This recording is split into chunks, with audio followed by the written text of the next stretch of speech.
go back, I guess, a few years and tell us about your initial reaction, because you had been approached by filmmakers before Tim, when he came to you and said that he really wanted to do this and do it right. Well, you all saw the film, right? Yes. So, David and I had not agreed to do any kind of interview of any sort since the lights went out, since we lost Eddie. You know, we just didn't want to do it. And, but, no, I'll just bring it here, okay? Well, we were very concerned that, Yeah, see if that one works. we were very concerned that somebody was going to take our story and exploit it or sensationalize it. And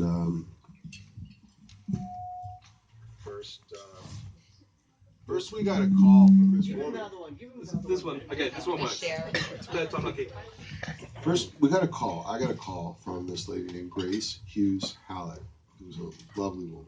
And she said, with a British accent that I won't do, "Hi, I'm a documentary filmmaker from London, and I've just gotten your telephone number from your mom." I'm like, "Why did she give it to you?" And then she said she was interested, and she had done another feature, and we didn't get beyond her convincing me into anything other than meeting. So we met, and we met again, and we met again, and then she met David, and we felt like this was somebody who we could trust. And then she brought in Tim, and we had absolutely no reason to trust him, but it took time. You know, it really took a lot of time, and we didn't know what the final outcome would be. We actually, there's only one time in the film that we're together when we're interviewed. And I know I'm skipping ahead a little bit, but you can pretty clearly see in the film that, you know, when we sit down next to each other, we're not comfortable. You know, it's like it's not that we weren't speaking, we just hadn't really spoken. And the best part of doing this was that we've been closer now than we've been for over 20 years. We spent a lot of time together.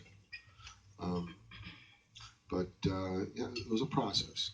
It really was. And when the film was finished, Tim said, "It's done." You know, all these emails back and forth, and Skype conversations and what have you.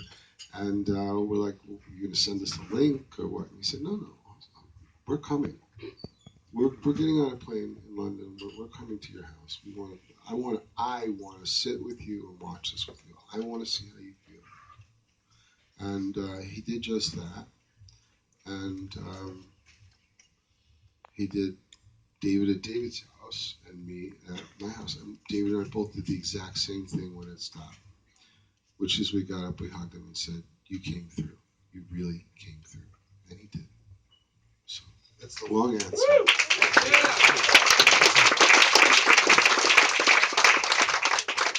So, Tim, at about 40 minutes into the film, that's when Lawrence Wright, who wrote the book on Scientology as well, appears, and the film takes a much darker turn than what we were expecting, who didn't know the story.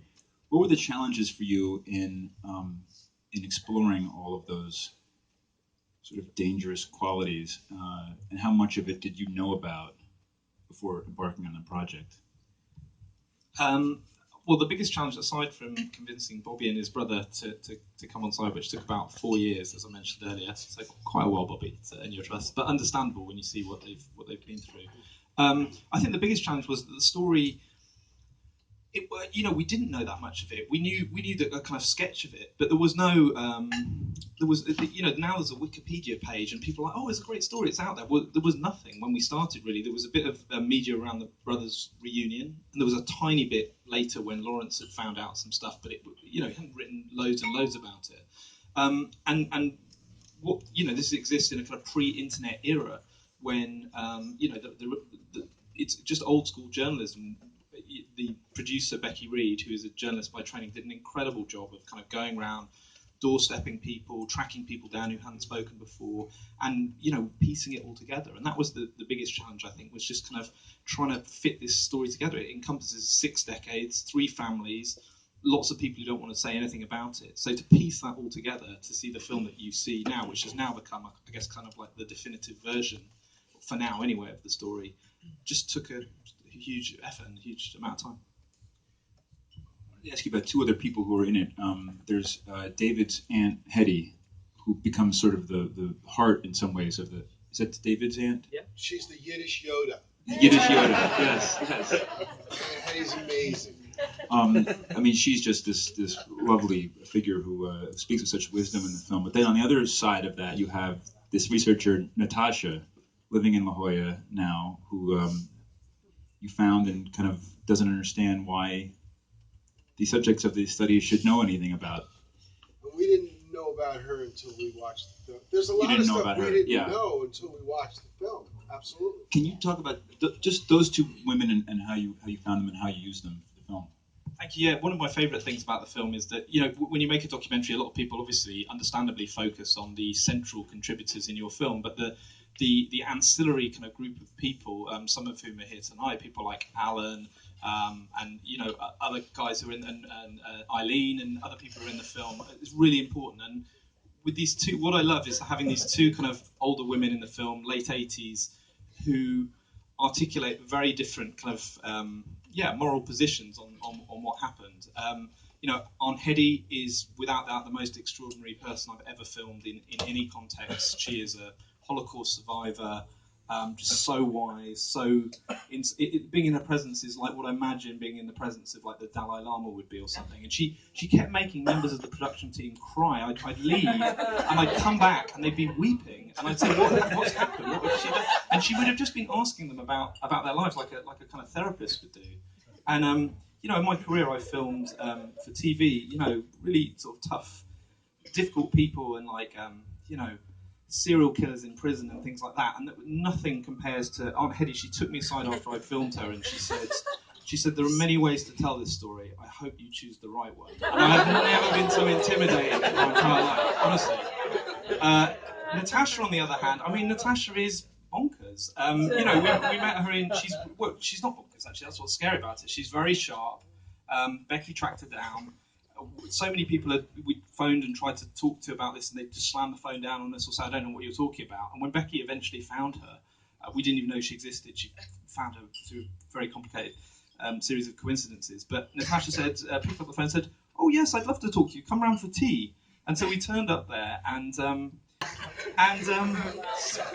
she was kind of extraordinary. And the most extraordinary thing is we sent her the film. We thought we have a duty of care to show all your contributors, and we sent her a link to the film, and she emailed us back going, I love it, you're the best, it's wonderful. So she thinks even now that it. And I know you guys get annoyed sometimes when I say this, but in their defence, without them, there's only one of us here. Okay, sorry, but you speak for your brother. But without her and Lawrence Perlman, who speak in the film, we wouldn't have the insight we do into some of the things that went on. And so I am grateful to them for that. And they were relatively peripheral compared to, there are people in New York today, psychiatrists who are very high profile, who are much more involved than they were. So, that's worth bearing in mind. One other question, Bobby, and then we'll have time for 2 or 3 from the crowd. When I saw you over the summer when the film opened, and I was sort of walking with you in the street, and a woman who had just seen the movie came over to you and just put her arms around you and just said, God bless you, and then just sort of walked away. How many reactions have you gotten like that, and what's been the experience once this film got out into the world and people were obviously so touched by it? You know what? It's not like a happy story. There's a component of sheer joy, and what the 3 of us had what the 3 of us had for literally a decade. Literally a decade. If you can think about the most elated you've ever been, the most fun you've ever had, whether it was a roller coaster ride or what. Usually these things last moments. This was 10 years. It was an unbelievable amount of joy and happiness. But there was also, tragedy. and there was also this whole sinister thing behind it. And we just, real grown up adults, when we were like 19, 20, were saying, "Aren't you guys angry?" And we said, "No, we're just really, really happy that we found each other." And um, we, we just felt the story had to be told.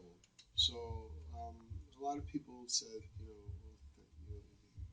it took courage. I don't know if it took courage. It took a leap of faith in terms of trusting that it would be told the right way. And we were committed, and we were committed full blown. I mean, David was just saying the other day, it wasn't like at the end of the day we felt lighter. At the end of the day, we were just done because there really wasn't anything held back. Who has a